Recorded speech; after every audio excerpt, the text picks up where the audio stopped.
Hello বাঙালি, কেমন আছো? আশা করি ভালো আছো। তো সকালে ঘুম থেকে উঠেই প্রথমে রোজকার রুটিনের মতন বিছানাটা গুছিয়ে নিলাম, তারপরে চলে গেলাম বাইরে মুখ ধুতে।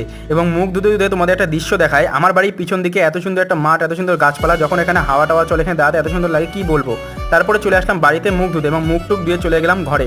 ঘরে কালকে বাবা এসেছিল এবং বাবার বিস্কুটের প্যাকেটগুলো নিয়েছিল।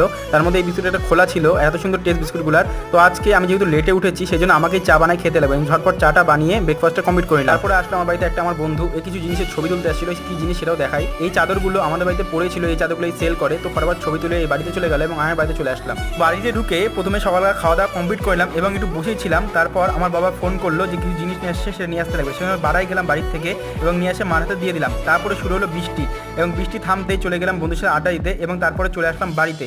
বাড়িতে এসে চান করে ফ্রেশ ট্রেশ হয়ে তো চলে গেলাম দুপুরকার খাওয়া দাওয়া করতে। দুপুরকার খাওয়া দাওয়া ছিল রুই মাছের তরকারি, মাটন কষা ও পটল ভাজা। তো আমি করি খাওয়া দাওয়া, দেখা হচ্ছে পরের ব্লগে। ততক্ষণের জন্য বাই।